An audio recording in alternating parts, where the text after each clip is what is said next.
your source for everything paranormal. Para-X.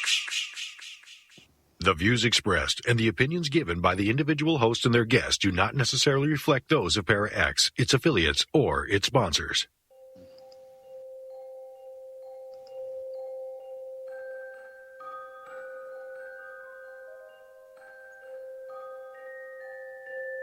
Welcome to Stirring the Cauldron on the Para-X Radio Network. And now, here's your host, Marla Brooks. Merry meet everybody, and welcome. My guest tonight is Theresa Reed, and we're going to be talking about her new book, The Cards You're Dealt, How to Deal When Life Gets Real. Now, Theresa's also known as the Tarot Lady, and she's a world-renowned reader and expert who's been reading and teaching tarot for about 30 years. And she's the host of a popular online Tarot Bites and Astrology Bites, and is the author of Tarot No Questions Asked, the Tarot Coloring Book, and Tarot for Kids, just to name a few. So if you're listening in live and you're in the chat room, you would feel free to ask questions. And if you're not here, you can come over to paraxradionetwork.com, and we'll be happy to answer anything that you've got to ask. So, Theresa, how are you? Hello. Hey, Marla, it's so good to talk to you again. I'm doing well. How are you? I'm going fine, too. It's just, it seems like yesterday, but it was probably a long time ago that you were here. A couple of years. Mm-hmm. Yeah. Well, this is a really interesting book, and I'm going to start out by saying it's a very unique book as well. Not the run-of-the-mill books on tarot, because it's not a guide about predicting the future, but rather about coping with and healing some of the difficulties that things we all face every day. Where did the idea for the book come from? Well, that's a great question, Marla. It actually came from a couple of different reasons. One of the big reasons was, I've gone through a lot of the topics in this book. I've dealt with grief and loss and caregiving and illness and, everything that most humans are going to at some times deal with in their lives. And I always found that tarot was very helpful for me to just kind of like unravel things and make sense out of what was going on. But also, as a person who's read tarot professionally for many, many years, when I used to read for the public, a lot of folks would come, not because they just wanted to ask about, some tall, dark, handsome stranger, but they were coming because they were in crisis. They were coming because there was something pivotal and scary happening in their lives, and they felt like, I don't know what's going on, I'm scared, and they needed guidance. And sometimes the only place that was safe to talk about these things was the tarot table. So much of my work was navigating people through some very intense things. And I thought, there needs to be a book on this. There's no book that tells you how to read when somebody is grieving or going through a pregnancy loss. Most of the books around tarot are centered on divination. Mm-hmm. And tarot is great for divination. I'm super into it. But sometimes also tarot is a tool, like a GPS, to navigate when things are dark and you cannot see. And this book, I felt, was a way to not only give people tools so they can use tarot to deal with these issues for themselves, but also there's a lot of advice in there for professional readers so they can deliver readings that help and don't cause harm. And, the book is useful for beginners as well as seasoned readers, right? Absolutely. I made sure to, first of all, include a lot of the tarot basics to make sure that people get accustomed to it. Because let's say, for example, you're somebody and you're going through, you just lost a loved one and you're grieving, and you pick this book up and you don't know tarot. Well, there's going to be information in here, including interpretations, to really help you get comfortable with it right off the bat.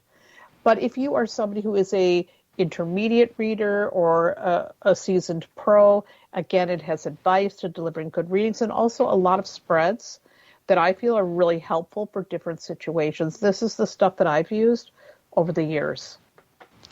And, I mean, even seasoned readers need to learn things all the time. And we do, if we open our eyes or ears or whatever, our mind.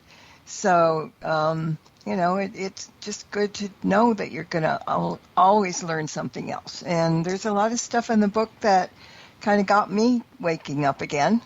And it was really, really good. And see, you were talking about your grief, illness, death, that kind of thing.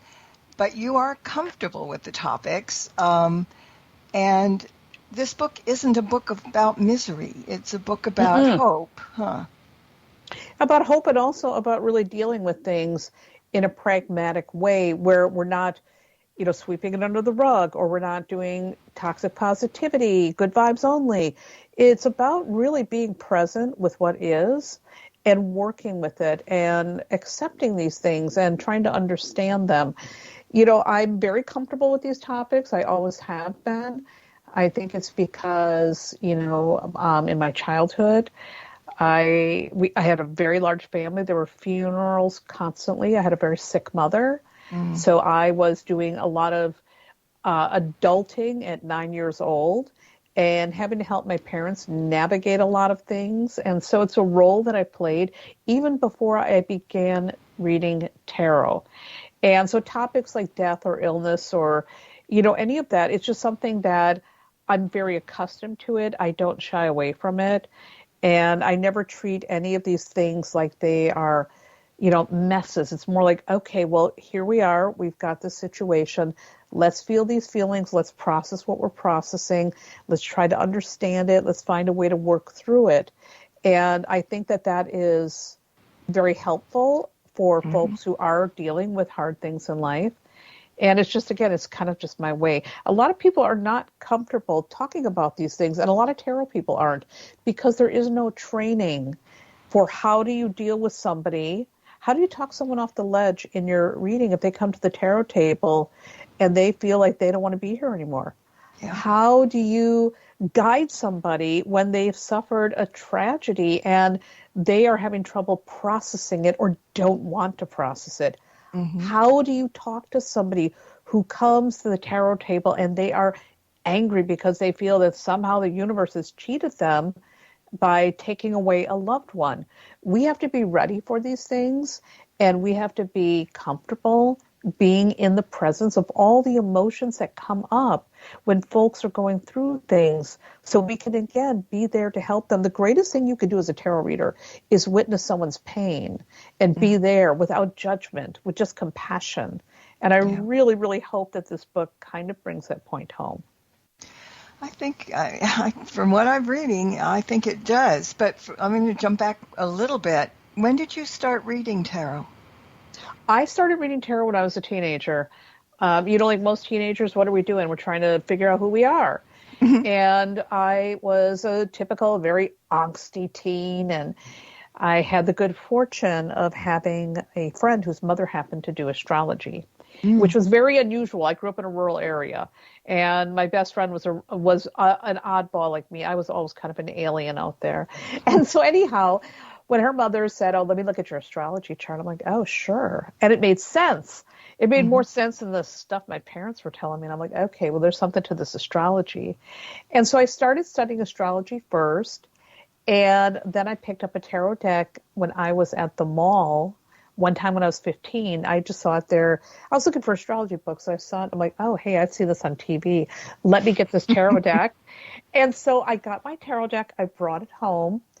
And I remember still the feeling of unwrapping that deck and the excitement, the curiosity, the confusion, the mystery, all of that. And I had a Marseilles deck. That was the only one that was available at the time. And those are terribly hard to read for a beginner, but I didn't care. I was gung-ho because as soon as I started working with the cards and seeing stories unfolding and potential and answers and things to reflect on, I'm like, oh my God, this is my jam.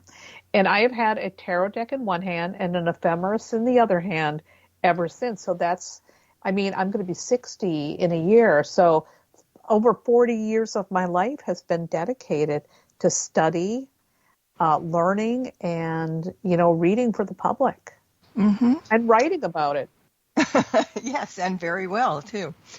Got a question from the chat room. How do you get others to accept your decisions when there's no other way to do something? But in their minds and false information, there are ways that you are ways that you can quote have not tried, but in reality have repeatedly, oh my God, tried and finally ruled out. Does that make any sense to you? It's not making a lot of sense, but I think what I'm gathering here Yeah. is that they're asking, how do you get other people to accept a decision you make, even if they don't get it? Here's the thing. Sometimes you can't. Sometimes you cannot get other people to accept your decisions, and that is a fact of life. I mean, there were things that I did in my life that my parents obviously didn't agree with.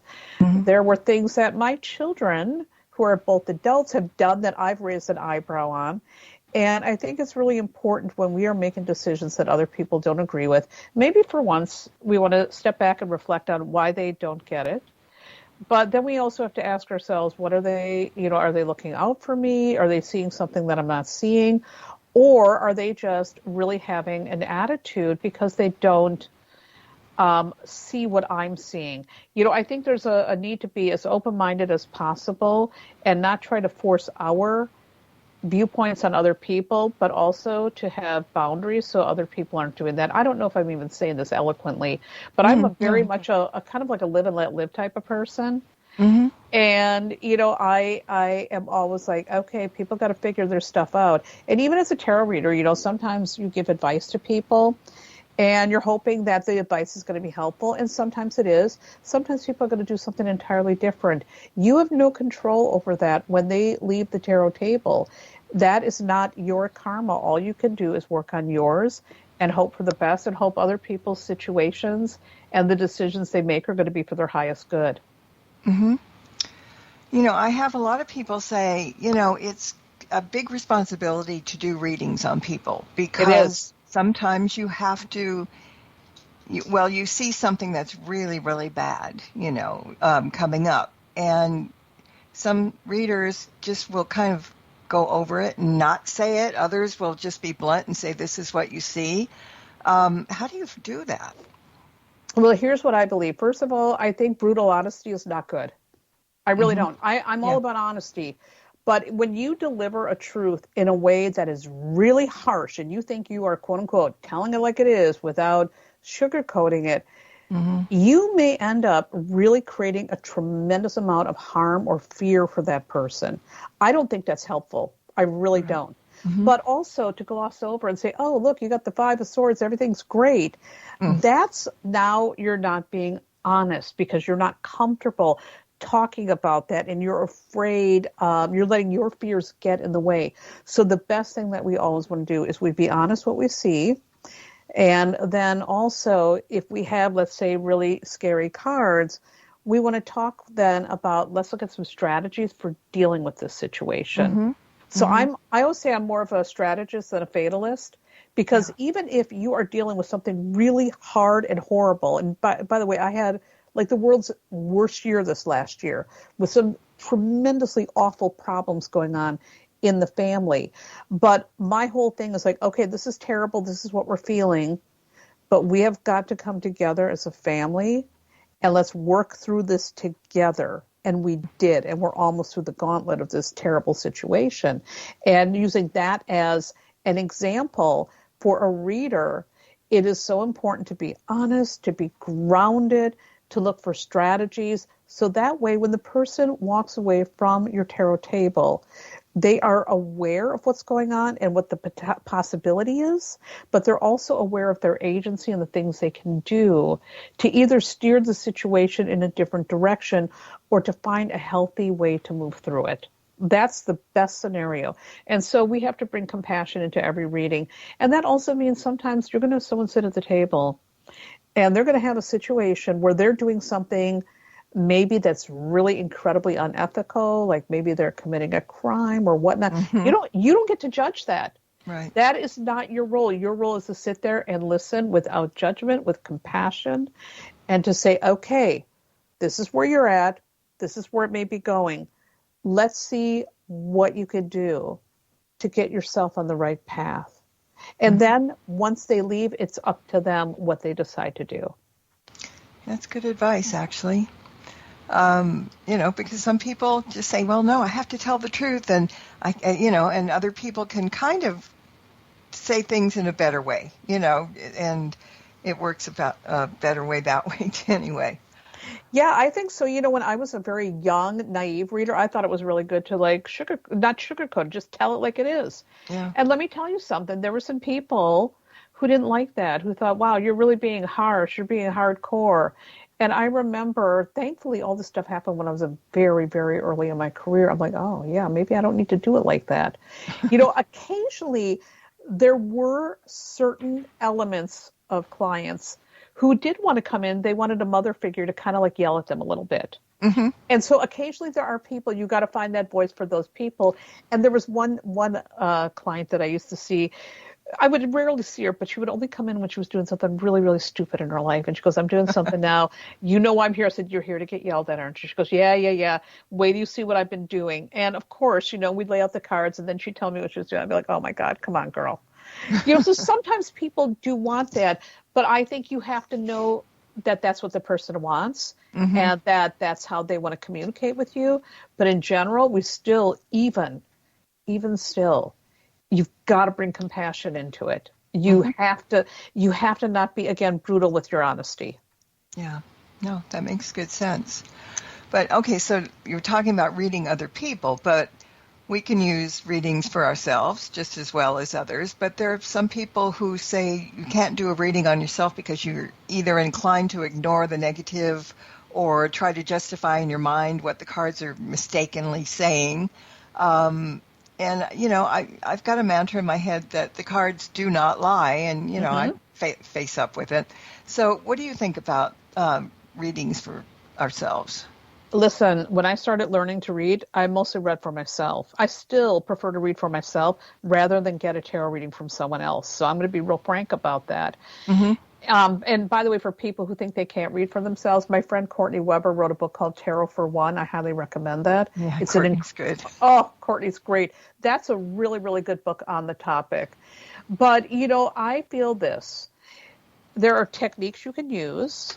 So, for example, one technique I tell people, if you want to read for yourself, you read the reading, and what you're going to do is you're going to deliver the information as if you're doing a reading for some complete stranger. Get into that mindset and then do the reading for yourself. The second technique that I really like is to just simply write down whatever you feel without filtering it, put it in a journal, and then close the journal, leave it alone, come back to it later. Mm-hmm. Oftentimes we come back later, it's like, wow, that's profound. So I'm a real big believer in that. But, if you really can't get your head out of it, and what I mean by that, if you can't be objective, if mm-hmm. you are very invested in the outcome of your reading, then it's better to get somebody else to read for you. Otherwise, in general, I do readings for myself all the time, and I find that I am very good at reading for myself because I just look at the cards like I like to say the dragnet technique, just the facts, ma'am. What do the cards mean? And I get myself out of the way, and I always get information that's helpful. Just have to keep an open mind and don't judge yourself either, too. Yeah, and people love to do that. And you got to get your feelings out of it, because this is the thing. If you are invested in the outcome, and what I mean is, like, let's say I want to see a certain outcome, and you're the type who only looks at the positive, like you mentioned, Marla. Well, that's all you're going to see, even if you end up with, the tower at the end. Mm-hmm. Or if you're someone who's a pessimist, the other side of that coin, and I know a lot of folks like this, it doesn't matter. You got the sun at the end. They're still going to find the cloud in that sun. Mm-hmm. Because they're too invested. They're in their head. Get someone else to do the reading for you then. Leave it alone. And those are the people that won't believe the reader either. Oh, yeah. Those, I've had many, many people over the years that you give them the readings, they don't buy it. and they maybe get mad at you. And it's like, listen, I'm just a messenger. I'll never forget, I had a reading once. It was a woman I was reading back in bars back in the day. And she sat down at the table, and I laid down the cards. I said, oh, there's going to be a massive expense, and it looks like it's going to be around your vehicle. I got the Chariot. And she laughed, and she kind of looked mad. And she goes, I just got a brand new car. That's so wrong. And I said, well, I could be wrong. I can, and I'm okay with that. Mm-hmm. Well, I saw her a couple weeks later, and she said, she goes, oh, my God, you were right. I said, well, what happened to your car? She said, I got drunk and smashed it into a tree. Oh, gosh. So, I mean, yeah, it became very expensive. But, it's really funny. Sometimes they get mad if they don't get told what they want to hear. Mm-hmm. Yeah. And we're just trying to do our job, folks, and hopefully the information at some point rings true. And, in some cases, Marla, there's people also you just don't connect with. Right. Either you just don't jam with them, or maybe they got an attitude, or they've been dragged there not by their own will, or they don't like you for some reason, or they don't believe, or they're blocked, they don't want to know the information, or they misinterpret what you say. There are going to be those times where you do not hit anything. Sure. And I feel that keeps you humble. There's no shame in sometimes being wrong.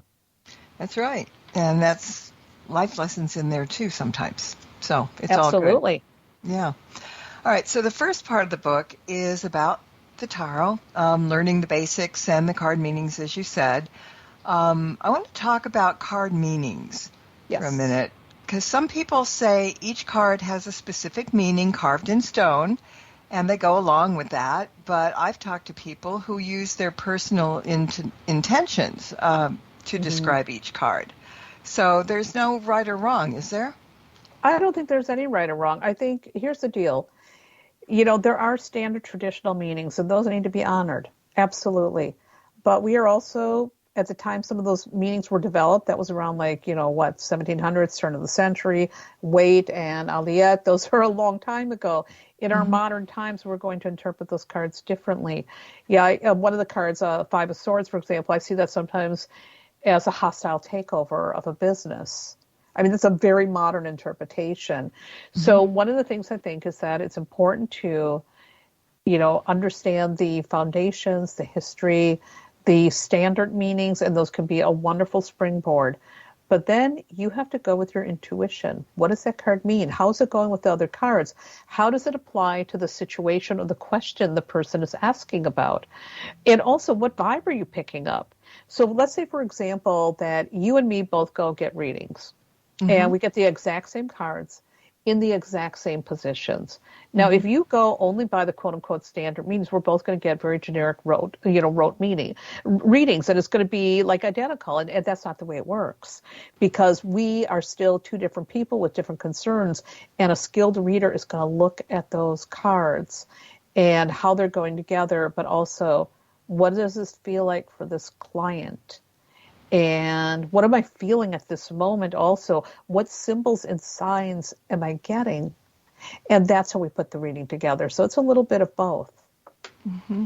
Yeah, that makes sense. So what about reversals? I mean, goes on and on and on. Some do, some don't. What about them?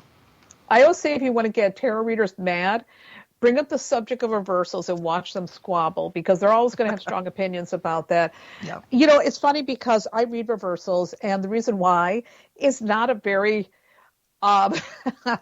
exciting reason. It's just that when I started reading tarot back in the day, the book I had reversals in there. I thought you had to read reversals. I didn't know. I was a teenager. I mean, I didn't know. I was just going with the book. And so I did not know that people did not read reversals until, believe it or not, I was in the internet. And suddenly I see all these people who don't read them and who hate them and have strong opinions. And I'm like, what the hell? And I had a strong opinion. I'm like, you're just lazy.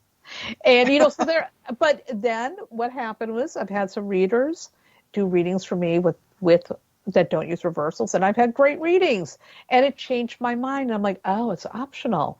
Some people like them, some people don't. For me, I love them because they add 78 new ways of looking at the cards.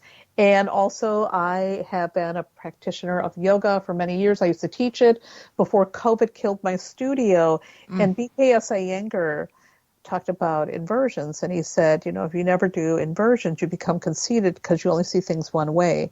And so I do like to think of that with tarot too. You get to see things more than one way, and I think it opens up your mind. But you don't need them. If they don't work for you, you can ignore them. You can use elemental dignities. There's plenty of other methods you can use. It's up to the individual. You got to find your own style.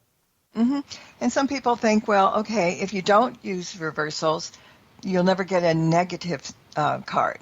Well, that's bogus. Yeah, I know. They think it's either good or bad, but some of the reversals are very good. It's things like, okay, this is over now. Go for it. Yeah. I mean, the double reverse is like freedom. It's liberation. You're unchained. Come on now. I like that. Mm-hmm. Yeah. I mean, that usually works that way, but it's always going to be a challenge. You ask one, ask the other. Nobody's ever going to get it right. Do what you feel like is kind of the thing to do, right? Find your own style. Yeah. All right. Now, part 2 of the book is called Spreads for Guidance. And it's not just about spreads. I mean, you've got rituals, you've got exercises and tips as well. But I wanted to talk a little bit, we've got a couple minutes before the break, about spreads, because we won't find these spreads in any other book of tarot. For example, there's a grief spread. There's a 3 things right now spread. Mm-hmm. I like the medium my guardian angel spread, mm-hmm. and the mediumship spread. I mean, these are wonderful. Tell me a little bit about the meeting guardian angel spread. So the guardian angel spread and the mediumship spread are readings that I think are really helpful for people who are going through some heavy grieving. Because here's the thing, when we're grieving, what are we doing? Oftentimes we're looking for signs from our guides or loved ones who've passed on. And so that's what these spreads are really designed for. The guardian angel thing, now some people don't believe in angels. I'm open-minded to that. If you don't believe in it, it may be one of those readings that you kind of raise an eyebrow at. But I found that connecting with the guardian angel really helped me to ask some of the deeper questions. It helped to bring peace in my life. And for querents, when I've done that spread for them, also it brought great comfort. I mean, both those spreads bring great comfort. And that's what we want to do is we want comfort when we are not feeling happy, when we're feeling sad, when we're not feeling well. We want comfort, and that's what these spreads are designed for. The guardian angel spread, one of the things I like it for too is when you are dealing, let's say, with end-of-life things, and I've read for people who are at the end of life. This is also a reading that can be very helpful for them because it can, again, let them know, hey, there's somebody on the other side that can help you. There is, again, it's comfort. So I really think that's the big thing. It's about comforting people. And that's more important than anything else. I mean, sometimes, with a reading, they don't get comforted. It's not horrible, but, it's not what they want, maybe. Right. But, we've got to find ways to comfort people. Mm-hmm. I mean, that really is it. We don't want to push it under the rug. We want to comfort them. When I used to read for people in my office, I had a cat, and I had this one cat that just loved being present. He was like a diva, but what he liked doing was getting on people's laps. And for people who were grieving or going through things, they would request him to come and sit with him during the reading because he was such a soft, loving, nurturing cat. And so they'd be getting this cat on the lap. We'd be talking about these heavy topics. And again, it brought comfort. Oh, what a nice kitty. Oh, he was wonderful. We miss him. He's been gone a few years now. There's nothing like this cat. I mean, this cat really, and if you ever talk to some of the clients who used to come to the office, they always will talk about, oh my God, that cat. That cat got me through. That cat got me through something. Sometimes I thought these people came for the cat more than me. Well, it was probably an extra, perk or something to do. But yeah, I mean, we all love animals and stuff. And, have a cat purring on your lap and making you a little bit more comfortable. I mean, can't get it better. So, so you're the taro lady with cat. With Or the did. cat. With the cat, yeah. Yes. That works really good. All right, we're going to take a quick break. So everybody stay with us, and we'll be back in just a few short minutes. During the Cauldron, we'll be right back, so don't go away. If you end up with webbed feet, remember, you've been warned. As you go about your daily life, look closer. Every year across America, a staggering 4.2 million youth are homeless or trafficked. Covenant House is the national leader providing safe housing for youth, 50 years strong. Every youth who walks into Covenant House gets clean clothes, hot meals, medical care, and a safe place to sleep. So, look closer at Covenant House and help us fight youth homelessness. To help or get help, go to covenanthouse.org. Are you haunted by shadow people in the middle of the night? Do you secretly love all things creepy and spooky, enjoying ghost stories and horror fiction from the best storytellers? Do you have a true ghost experience you want to share, but no one will believe you? If yes, listen to the professionals on What Are You Afraid of? Horror Paranormal Show Friday nights at 9 p.m. on Para X Radio and at www.whatareyouafraidofpodcast.com. What are you afraid of on Para X? Our creepy and demented hosts are on call to provide you with all your spooky needs with true ghost stories, interviews, indie music, and new horror fiction. We are ready to scare you. Para X. Missed an episode of Stirring the Cauldron? Then be sure to check out marlabrooks.com and check out the archive. And while you're there, check out Marla's weekly Witches Oracle card reading. Explore the site to find many great resources, such as information on tarot, oracle readings, metaphysical consultations, and links to all of Marla's books. That's marlabrooks.com. Welcome back to Stirring the Cauldron. Once again, here's your host, Marla Brooks.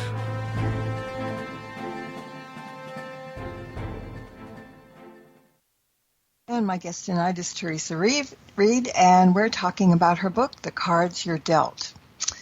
All right, so in the description of the major arcana, you give each card a planetary association.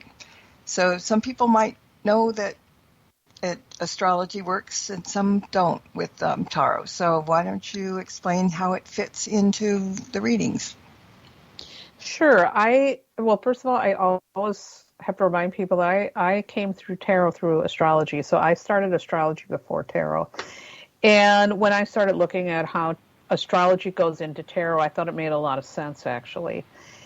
So in the major arcana, each of the major arcana are associated either with a planet or with an astrological sign. For example, the Emperor is associated with Aries. And, we might look at the, Strength card that is associated with Leo. Every single one is associated to something. So, weight switched around strength and justice to make it fit with the order of the zodiac. Because it used to be that strength card was number 11 and justice was number 8. He switched them around because strength became Leo and justice became Libra, so it made more sense. But anyhow, so we've got the high priestess associated with the moon, et cetera, et cetera. And how this can work is, first of all, when we understand the planetary and astrological attributes, we can also see how that influences some of the energy of the card. For example, if we think about let's go with the high priestess, the moon. The moon is changeable. It's intuitive. It's mysterious. And those are some qualities that we can associate with the high priestess. So we can look at it for that. We can also look at some of the astrological stuff for timing. So, for example, let's say you're asking about an event and you want to know when it's going to take place, and you pull the Hierophant. The Hierophant is associated with Taurus, so it'd be the Taurus time of the year, which would be right around April 20th through May 20th. So astrology is actually very useful for timing, but also to give you, again, some clues about the energy of the card. Okay. I'm trying to get so much in here, and I'm talking fast now. Each card also has a practice. Now, what are those practices? Explain what they are and how they're working. Sure. First of all, in my I've got another book called Tarot No Questions Asked. And Tarot No Questions Asked, I have what I call tarot sizes for every single card in the deck, just to help you to learn more about the cards, to get curious, to see how they go together. So that book is based on the lessons that I've taught with my students over the years. And in this book, I also have practices that help you to connect with the card in maybe a little bit more of a spiritual way. Because again, this book is different. It isn't just about, here's your straight tarot reading. We are working on, situations that are very emotional. And so a lot of the practices in here help you to connect with the cards, but also to connect with it on a more spiritual level. So they're just suggestions. They're like the tarot sizes, but more like little practices to help you again to connect. That's good. All right. Another thing. Somebody just asked, is it important to pull a card daily? Pulling a card daily is optional. However, I've been doing that ever since I started reading tarot. And this is why.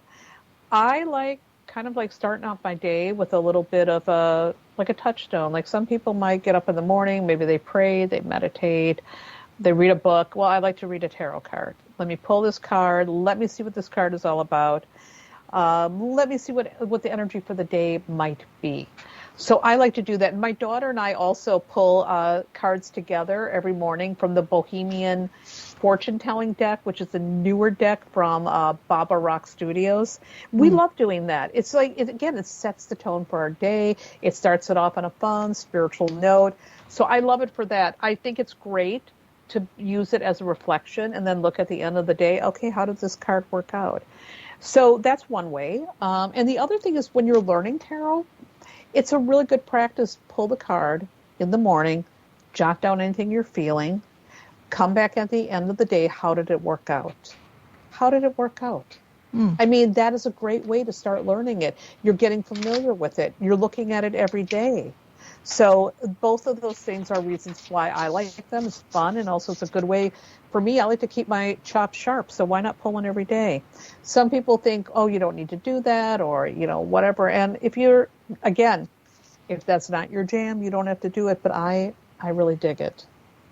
All right. Well, what about people that get addicted? It's just they go overboard. They have to have a reading like every 3 days from somebody, and then they go to one astrologer or reader.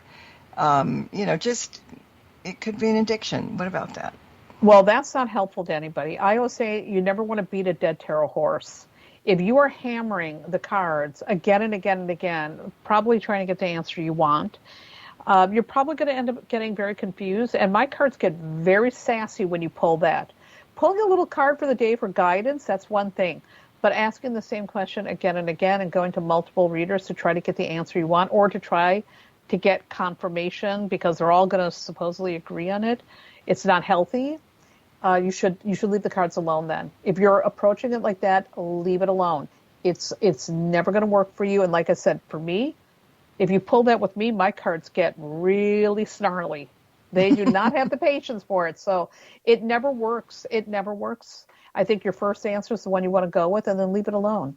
Come back to it maybe in a couple of months later. I always say for most people, even though I like to do my little general guidance, or if I got something I want some information on, I can use the cards. But what I never, ever do, I never come into it with this anxious pound those cards. Because I know that's obsessive. It's never going to lead to a straight answer. And in the end, I'm only going to end up getting more confused and aggravated. So I don't do that. I don't recommend that at all. Okay. Do you use one particular deck only, or do you have a bundle of decks that you change off every so often? Well, I like switching off decks for myself, just because I get sick of looking at the same thing day in and day out. However, when I read for Querence back in the day, I was a Rider-Waite-Smith gal, and the reason why I used the Rider-Waite-Smith, and I still use it, if I'm doing something, like a card for the day online. The reason why I still use that deck is because it's universal. It's a deck that everybody's familiar with. So most people, when you say the Ten of Swords, they know what you're talking about. So for that reason, I will tend to use it. I use a more updated version of the Rider-Waite-Smith. I use the Wiser Tarot.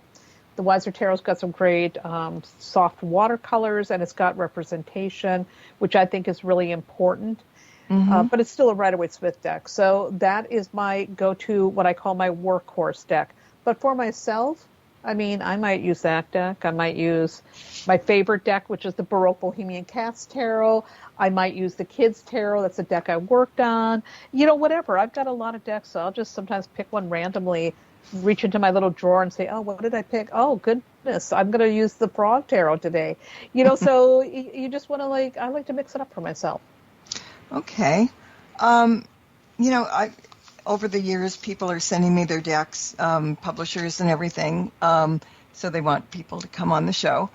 But some of those decks that have come through were the weirdest thing. They called it a tarot deck, but it was like I couldn't figure it out. There was all kinds of things that I would never even think about. And I don't know, what do you think? Have you seen some of those things? Because they're really scary. You look at it and go, this isn't a tarot deck. This is something else. And I don't know why they call it a tarot deck. Tarot has a specific structure. It's 78 cards, 22 are the major arcana, and 56 of the minor arcana. And within that, there are 4 suits, and within each suit are 4 court cards. That is the structure. And when people go messing things up and giving them a bunch of different names and stuff, frankly, I'm a traditionalist with tarot. I don't like it. Yeah. I don't like it. I find it confusing. And if I got to stop and look at the deck and say, what the hell does this mean? Sometimes that's really good for pushing your intuition.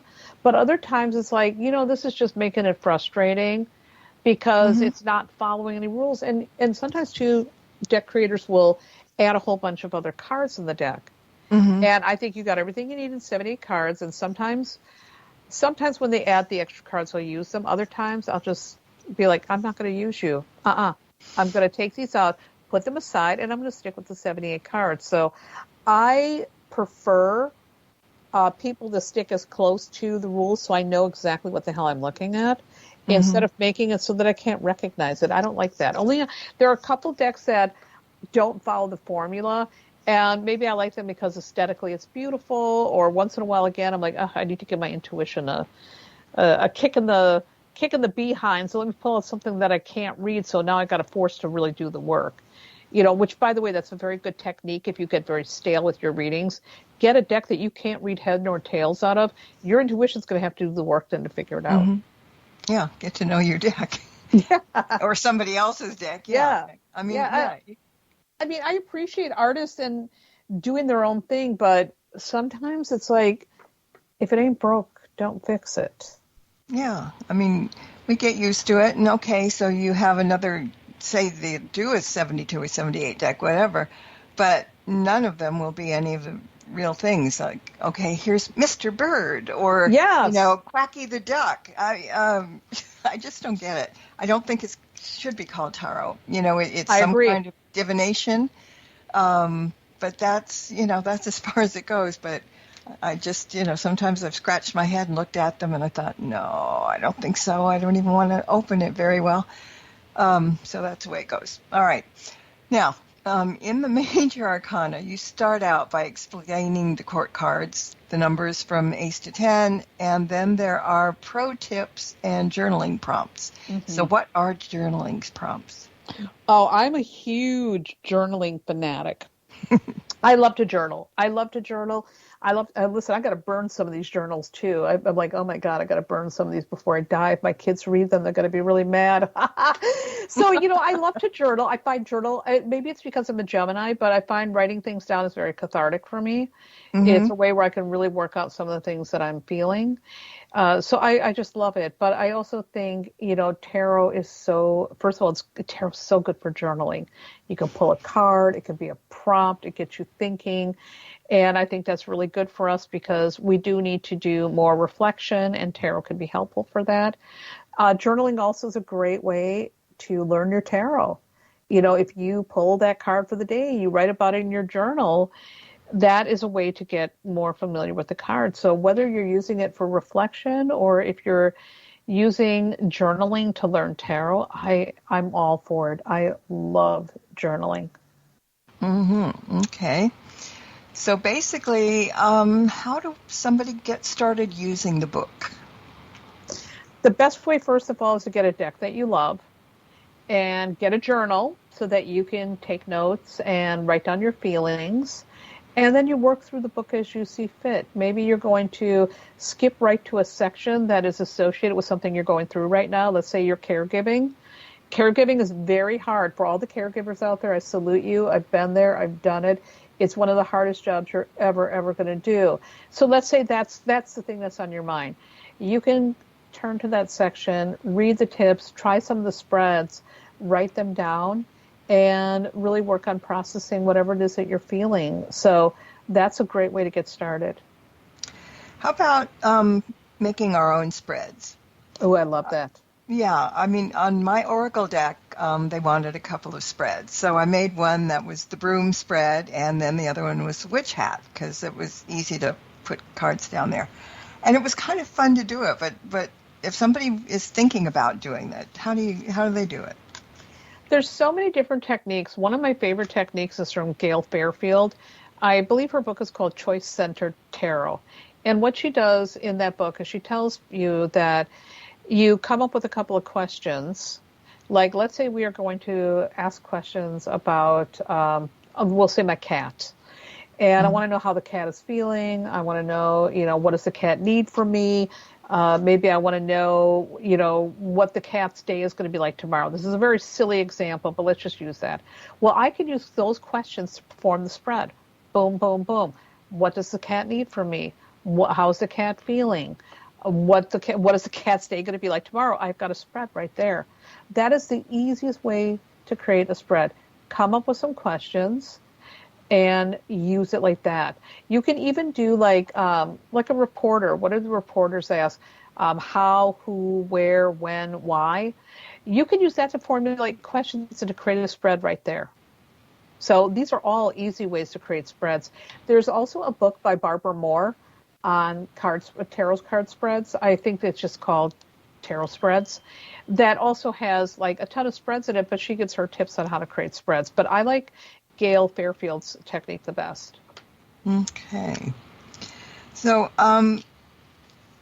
do you do, I'm sure you do, but a lot of people do, readings for like current events or worldwide things going on, like wars and stuff? Do you do readings about those? I do. And also I do political astrology. I do that over on my Patreon account. Because, here's the thing. People want to know about what's happening in the world. We're not so myopic that we're only concerned about our own stuff. And so oftentimes people will come to a reader, and especially if there's some kind of an event happening in the world, and they want to look for some answers, some guidance, and once again, some comfort. I remember when 9/11 happened. Mm-hmm. When 9/11 happened, the whole work for the week canceled.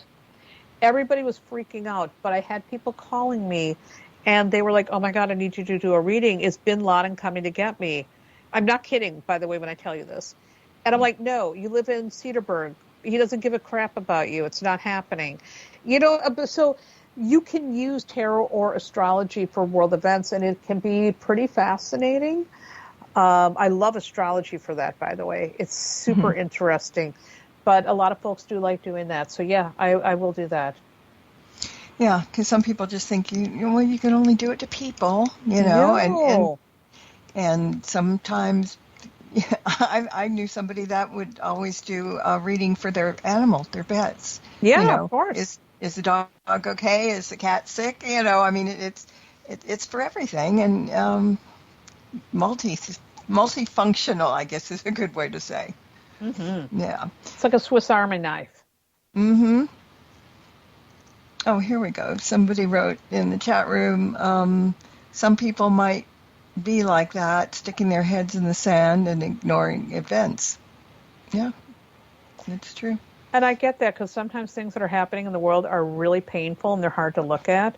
Uh-huh. And I get that. And sometimes you have to unplug because it can be too much.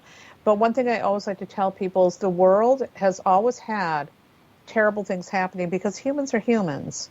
And it's important not to look away and to not lose hope, because even when there are horrible things going on, there's also a lot of beauty around us, and that's never is reported on. And Mr. Rogers said that when he was a kid, his mother said, in tough times, and I'm paraphrasing this, look for the helpers. There's always helpers. There are always people out there doing good things. So if we are willing to look at the things that are happening out there, perhaps we can become the helpers. Maybe we can become the ones who make a difference. So don't look away. Look at what you can do instead.